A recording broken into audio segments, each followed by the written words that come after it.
کے ہاتھ میں کنکڑ نے بھی کلمہ پڑھا، دیکھتے دیکھتے دیکھتے دیکھتے چاند ٹکڑے ہوا ڈوبا سورج اگا پیڑ چلنے لگا، دیکھتے دیکھتے دیکھتے دیکھتے چاند ٹکڑے ہوا ڈوبا سورج اگا پیڑ چلنے لگا، دیکھتے دیکھتے دیکھتے دیکھتے قتل کرنے کی نیت سے آئے مگر روح پاک نبی پر پڑی جب نظر، بہت مچل کے سبحان اللہ، قتل کرنے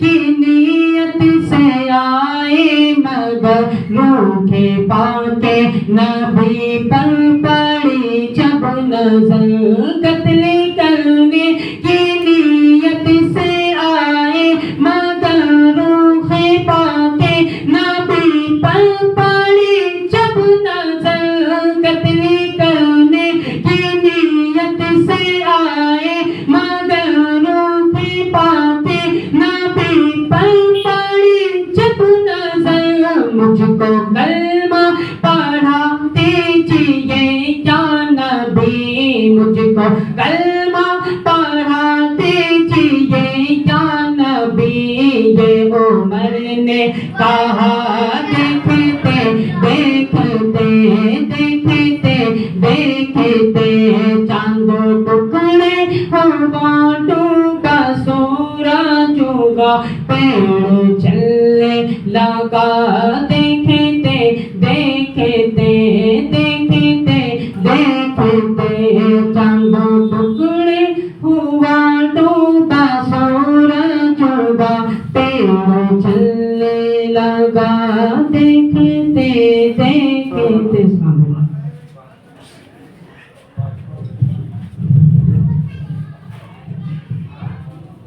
السلام علیکم ورحمۃ اللہ وبرکاتہ۔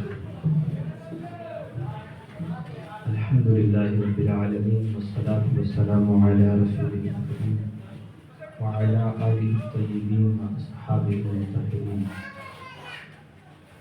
اما بعد، اعوذ باللہ من الشیطان الرجیم، بسم اللہ الرحمن الرحیم، اہدنا الصراط المستقیم، صدق اللہ العظیم وصدق رسولہ النبی الامین۔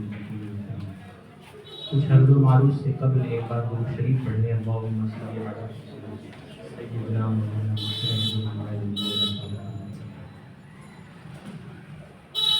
حضرات گرامی، یہ محفل عام روایاتی محفل سے ہٹ کر اس لیے منعقد کی جاتی ہے کہ کچھ ہم علم دین سیکھ سکیں، ہم دین کی باتیں سیکھ سکیں۔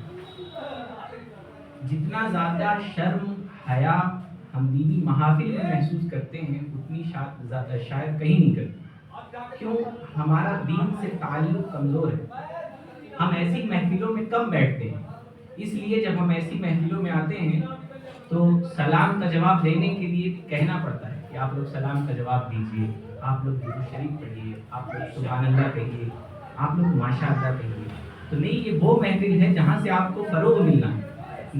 روایتوں میں آتا ہے، فرمایا گیا الحکمت ضالۃ المؤمن، حکمت مومن کا گمشدہ سرمایہ ہے۔ جب اپنی آپ کوئی غائب شدہ چیز کھوجنے جاتے ہیں تو کیا ایسے ہی جاتے ہیں؟ کیا ہم ایسے ہی جا کے بیٹھ جاتے ہیں کہ ہماری وہ غائب چیز مل جائے؟ نہیں، ہمیں کچھ سمجھ نہیں آتا تو ہم وکیل کے پاس جاتے ہیں کہ ہم کیس کیسے فائل کریں کہ ہماری غائب چیز مل جائے۔ ہم اپنی کوششیں اس کے لیے پیش کرتے ہیں کہ ہم کیا کریں کہ ہماری وہ چیز ہمیں مل جائے۔ تو تعلیم کو، علم کو مومن کا گمشدہ سرمایہ بتایا گیا۔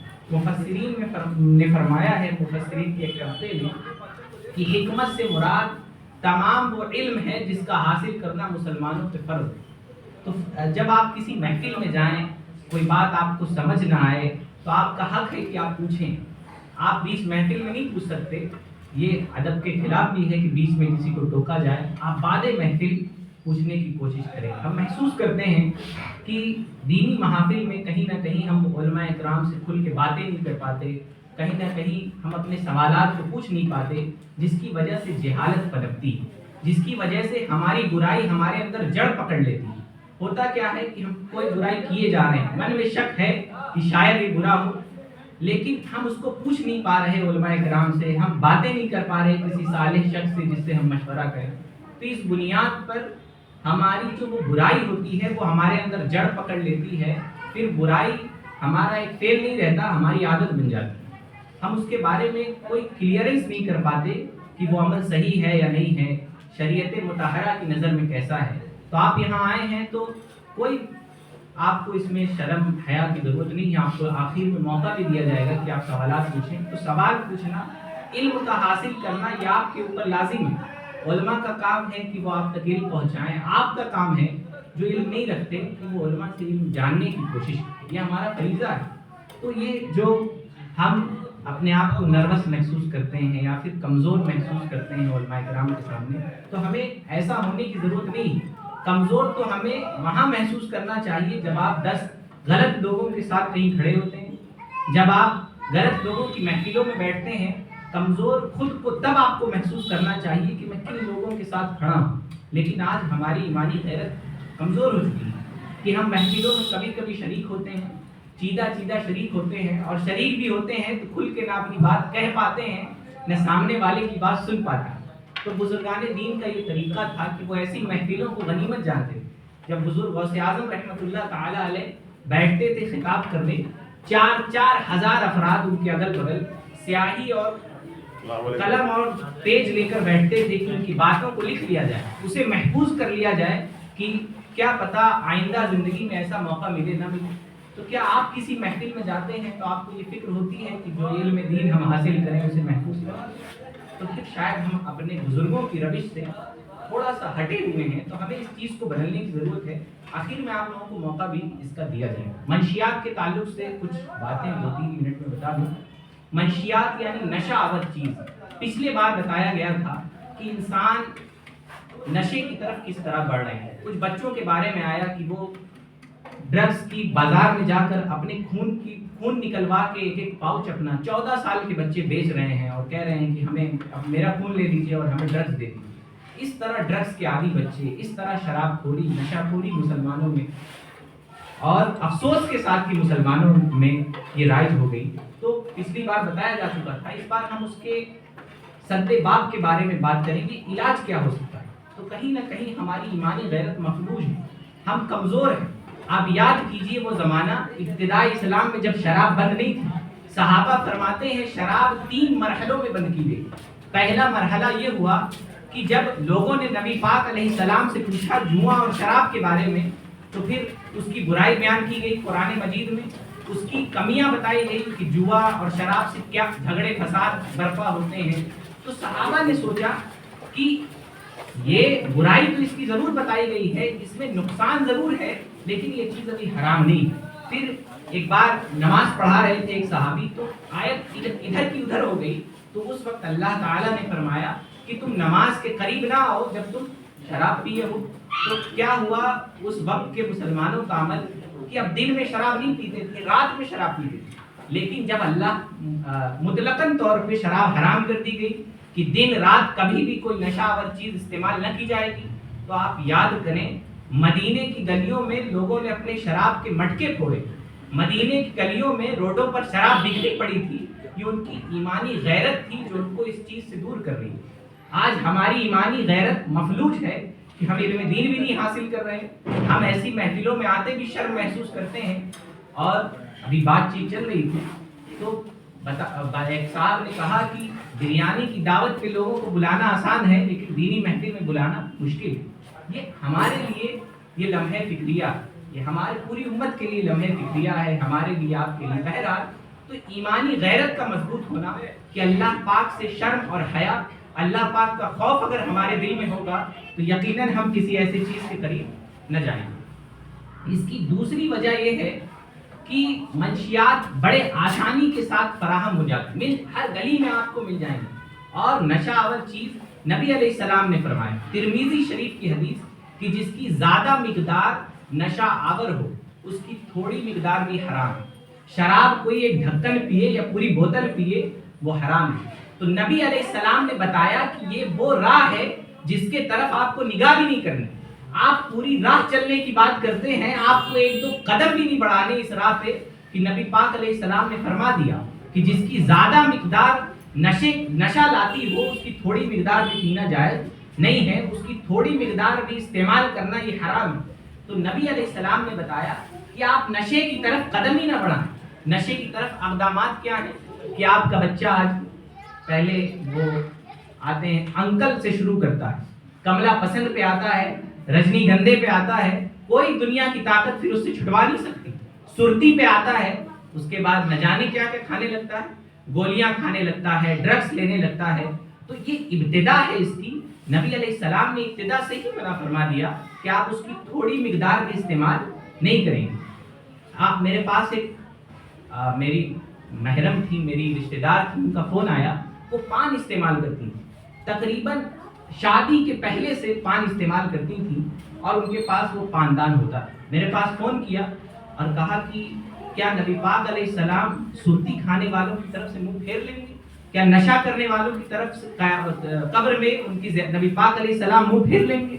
تو ہم نے کہا یقیناً نبی پاک صلی اللہ علیہ وسلم, میں نے یہ تو نہیں پڑھا کہ منہ پھیر لیں گے, لیکن نبی علیہ السلام نے اس سے منع فرمایا. اس دن سے آج تک اس عورت نے اپنی وہ پان کھانا چھوڑ دیا سرتی والا, اور کوئی پان نہیں کھاتی. یہ ان کی ایمانی غیرت. تو یہ ایمانی غیرت ہمارے اندر بھی ہونی چاہیے.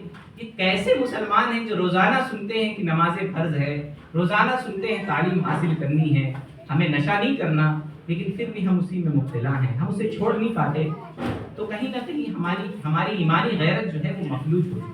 اور اس کی ابتدا یہاں سے ہوتی ہے کہ آپ اپنے بچوں کی تربیت نہیں کرتے. آپ اپنے بچے کا برتھ ڈے منانا تو فرض سمجھتے ہیں, آپ اپنے بچے کا دیگر پروگرامات کرنا تو فرض سمجھتے ہیں, لیکن اس کی دینی تربیت کرنے کو ہم اہمیت نہیں دیتے. کیا یہاں کوئی ایسا والد بھی شاید موجود ہو پورے گورکھپور میں جو کہہ دے اٹھ کے کہ میں نے کسی عالم دین کو بلایا ہے اور اپنے بچے کی شادی سے پہلے کہا ہے کہ بیٹا شادی کے مسائل سیکھ لیں, یا آپ نے اپنے بچے کو قرآن ضرور پڑھایا لیکن قرآن تو عربی زبان میں, اس کے احکامات تو سمجھ نہیں آتے, آپ پڑھے جا رہے ہیں لا تقربوا الزنا, زنا کے قریب نہ جاؤ, پھر بھی موبائل پہ بچے گندے مناظر دیکھے جا رہے ہیں. کیوں؟ پڑھتے ہیں, قرآن سمجھ نہیں آتا. تو آپ میں سے کون ایسا فرد ہے, مولانا صاحب کو تب ضرور بلایا تھا جب گھر میں ہمیں پریشانی آئی تھی, رزق کی کمی ہو گئی تھی, تو آپ نے مولانا صاحب کو بلایا تھا قرآن خوانی کرنے کے لیے, تعویذ بنانے کے لیے, گھر کی بندش کرنے کے لیے آپ نے عالم دین کو بلایا تھا. لیکن آپ نے کبھی علم دین سیکھنے کے لیے نہیں بلایا کہ کسی عالم دین کو بلائیں, حضرت ہم کو نماز کا مسئلہ بتا دیجیے, حضرت ہمیں قرآن پڑھنا سکھا دیجیے. تو پھر سوچیں کہ ہم کہاں ہیں. تو ہمیں اپنے آپ کو بدلنے کی ضرورت ہے. آپ دنیاوی نقصانات کو تو توجہ دیتے ہیں کہ ہمارا رزق میں کمی ہو رہی ہے, ہمارے رزق میں, ہمارے گھر میں شاید کوئی خلل ہے اور ہمیں قرآن خوانی کرا لینی چاہیے. جو قرآن خوانی کرنے آتے انہی سے کہیے کہ حضرت قرآن خوانی کے بعد آپ ہم کو وضو کا طریقہ بھی بتا دیجیے, آپ ہم کو نماز کے فرائض بھی بتا دیجیے. تو نشہ جو ہے وہ ایک لعنت ہے.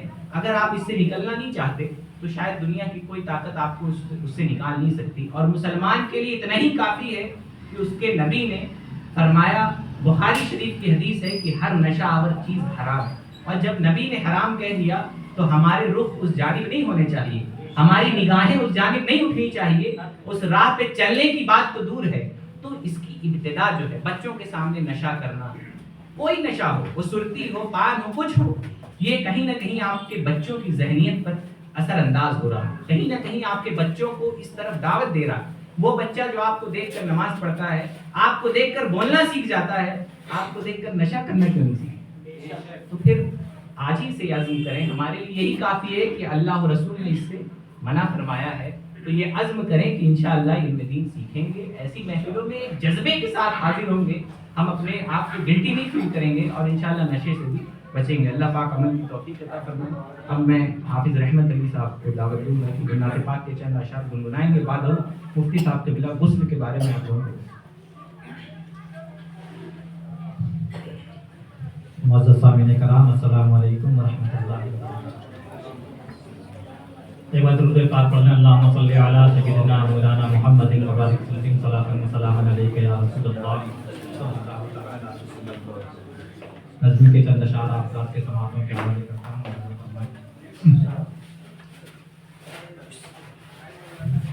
عالم دین بنو حافظ قرآن بنو،